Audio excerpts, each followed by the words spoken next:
Salam sejahtera untuk kita semua. Perkenalkan, nama saya Rahel Benadeta, Fakultas Ekonomi dan Bisnis, Prodi S1 Manajemen.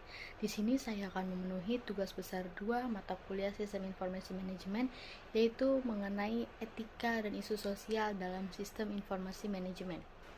Definisi etika yaitu merujuk pada sebuah prinsip benar dan salah yang digunakan oleh seseorang untuk bertindak sebagai pelaku moral yang bebas, yang digunakan dalam membuat keputusan sebagai pedoman berperilaku. Salam sejahtera untuk kita semua. Perkenalkan, nama saya Rahel Benadeta, Fakultas Ekonomi dan Bisnis, jurusan S1 Manajemen, Universitas Mercu Buana. Di sini saya akan memenuhi tugas besar 2 mata kuliah Sistem Informasi Manajemen, yaitu membuat video mengenai etika dan isu sosial dalam sistem informasi manajemen. Definisi etika yaitu merujuk pada sebuah prinsip benar dan yang salah yang digunakan seseorang untuk bertindak sebagai pelaku moral yang bebas, yang digunakan dalam membuat keputusan sebagai pedoman berperilaku. Permasalahan etika dalam sistem informasi telah ditimbulkan dengan munculnya internet dan e-commerce. Di satu sisi, teknologi internet dan perusahaan digital telah memudahkan untuk mengumpulkan, mengintegrasikan, dan mendistribusikan informasi. Di sisi lain, terdapat kekhawatiran baru tentang penggunaan yang tepat terhadap informasi konsumen, perlindungan terhadap privasi pribadi, dan perlindungan terhadap properti intelektual. Isu etika sosial dan politik sangat berkaitan satu sama lain, di mana isu etika ini mempengaruhi individu untuk harus memilih tindakan atau di antara dua prinsip etika yang kadang menimbulkan konflik. Isu sosial itu berasal dari isu etika yang sejalan masyarakat terhadap pada diri seseorang untuk dapat melakukan tindakan yang benar, sedangkan isu politik berasal dari konflik sosial yang memang pada umumnya itu berkaitan dengan penggunaan undang-undang yang memberikan arahan dan panduan bagi individu atau organisasi dalam berperilaku agar sesuai dengan tindakan yang benar. Jadi di sini ada 5 dimensi dari era informasi. Yang pertama itu hak dan kewajiban informasi. Apa saja hak informasi yang dimiliki oleh individu dan organisasi, apa saja yang dapat dilindungi oleh mereka. Lalu yang kedua ada hak dan kewajiban properti. Bagaimana hak-hak kekayaan intelektual tradisional yang akan melindungi masyarakat digital di mana pelacakan dan akuntansi terhadap kepemilikan hak-hak properti. Lalu yang ketiga ada akuntabilitas dan pengawasan. Siapa yang dapat dan akan dimintai pertanggungjawaban akan kerugian yang akan terhadap informasi individu dan kolektif serta hak-hak properti. Lalu yang keempat ada kualitas sistem. Standar data dan kualitas sistem seperti apa yang dilindungi oleh hak individu dan keselamatan masyarakat. Lalu yang terakhir adalah kualitas hidup. Nilai-nilai apa yang harus dilestarikan dalam masyarakat yang berbasis informasi dan pengetahuan. Lalu institusi mana yang harus kita lindungi dari pelanggaran, dan nilai-nilai dan praktik budaya apa yang didukung oleh teknologi informasi baru. Lalu berikutnya ada tren teknologi utama yang dapat menimbulkan masalah etika.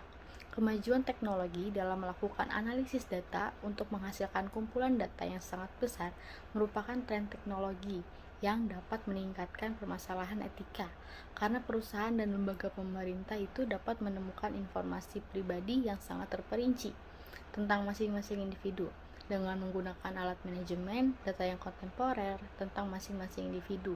Dengan menggunakan alat manajemen data yang kontemporer ini, perusahaan itu dapat mengambil, mengumpulkan, dan menggabungkan banyak informasi yang tersimpan oleh para pengguna di komputer mereka. Dan semua data yang tersimpan di komputer itu merupakan data yang dihasilkan dari informasi digital seperti pembelian penggunaan kartu kredit, panggilan telepon, langganan majalah, penyewaan video, catatan perbankan, catatan pemerintah, termasuk catatan pengadilan dan polisi, dan kunjungan ke situs web. Semua informasi seperti kebiasaan berbelanja, selera dan kebiasaan membaca dan menonton, minat terhadap politik. Semua informasi ini kemudian digali dan dirangkum untuk menjadi sebuah kumpulan data besar. Lalu ada dasar-dasar perilaku dalam membimbing keputusan etis. Tanggung jawab itu berarti penerimaan seseorang terhadap potensi biaya, tugas, dan kewajiban atas keputusan yang memang diambil. Akuntabilitas itu merupakan sebuah fitur dari sistem dan lembaga sosial, merupakan sebuah mekanisme untuk menentukan siapa yang mengambil tindakan dan siapa yang bertanggung jawab. Sistem dan institusi tidak mungkin dapat menemukan siapa yang mengambil tindakan apa yang secara inheren tidak mampu melakukan analisis secara etis atau tindakan etis. Tanggung jawab memperluas konsep lebih jauh ke acara hukum. Kewajiban merupakan pengembangan dari konsep tanggung jawab yang berhubungan dengan hukum. Kewajiban itu merupakan fitur dari sistem politik, di mana badan hukum memungkinkan individu itu untuk memulihkan kerusakan yang dilakukan oleh orang, sistem, dan organisasi lain. Lalu ada perlindungan privasi individu dan kekayaan intelektual. Perlindungan privasi dalam dunia internet informasi yang dilindungi meliputi informasi nama, alamat email, riwayat situs yang dikunjungi, alamat IP, percakapan, chatting, dan lain sebagainya yang sesuai dengan di mana kita menggunakan internet itu sendiri. Terdapat banyak sekali hal yang dapat ditimbulkan dari hilangnya privasi suatu individu di zaman digital seperti sekarang ini, yaitu terdapat 3 dampak negatif yang ditimbulkan oleh dunia internet. Yang pertama itu ada hilangnya kebebasan individu, lalu yang kedua manusia itu tidak dapat bersikap alamiah, dan yang terakhir manusia menjadi objek informasi.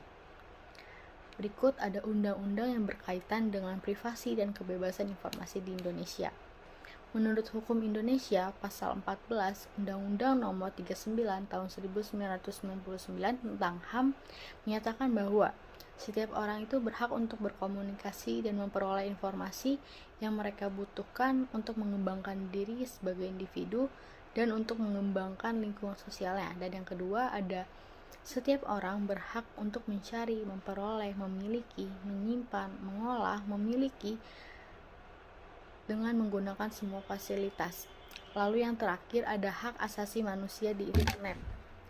Yang pertama itu ada universalitas dan kesehatan. Lalu yang kedua ada hak dan keadilan sosial. Lalu yang ketiga ada aksesibilitas. Lalu ada ekspresi dan serikat, perlindungan privasi dan data, kehidupan, kebebasan dan keamanan, keanekaragaman, kesetaraan jaringan, standar dan peraturan, dan yang terakhir itu ada tata kelola. Lalu berikutnya ada dimensi moral sistem informasi. Yang pertama hak informasi, yaitu privasi dan kebebasan di era internet. Tantangan internet terhadap privasi itu berakibat teknologi internet itu memunculkan resiko pemantauan dan pengumpulan data yang luas, termasuk melalui cookies, suar web, dan spyware. Praktik ini dilakukan oleh perusahaan besar seperti Google, dapat menghasilkan profil yang pengguna yang sangat terperinci. Meskipun ada upaya kebijakan privasi, seringkali konsumen tidak memahami atau memperhatikannya, menciptakan ketidakjelasan terkait hak-hak mereka. Perlindungan privasi online memerlukan kesadaran dan tindakan lebih baik dari konsumen maupun pebisnis internet. Lalu ada solusi teknis. Selain undang-undang, terdapat beberapa teknologi yang dapat melindungi privasi pengguna selama interaksi dengan situs web.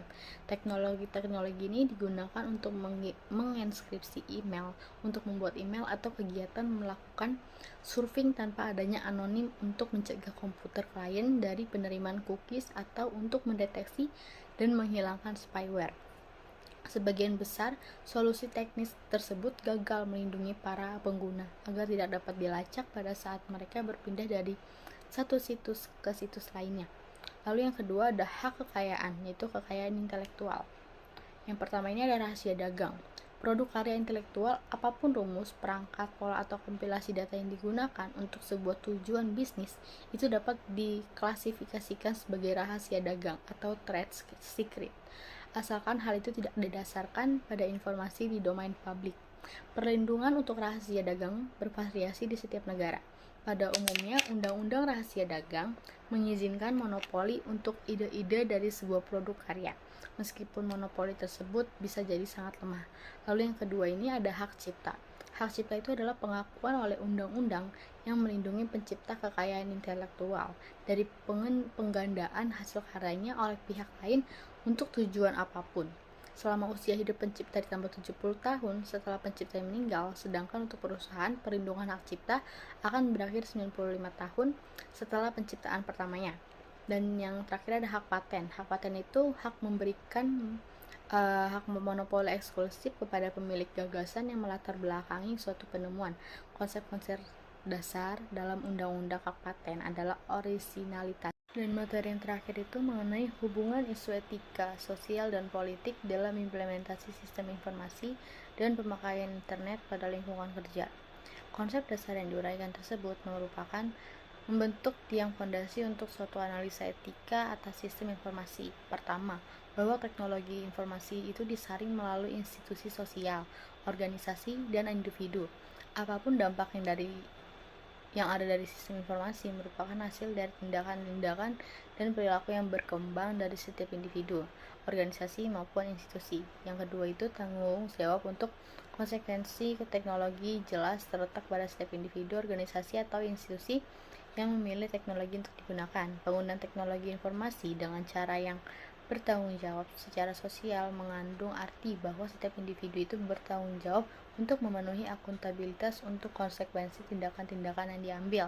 Ketiga, di dalam masyarakat, politik, dan sosial yang memiliki etika, setiap individu itu diharapkan mampu untuk memperbaiki dampak yang terjadi melalui seperangkat peraturan yang dikarakteristikan dalam suatu proses. Sekian penyampaian materi dari saya. Apabila ada salah kata, mohon maaf. Terima kasih.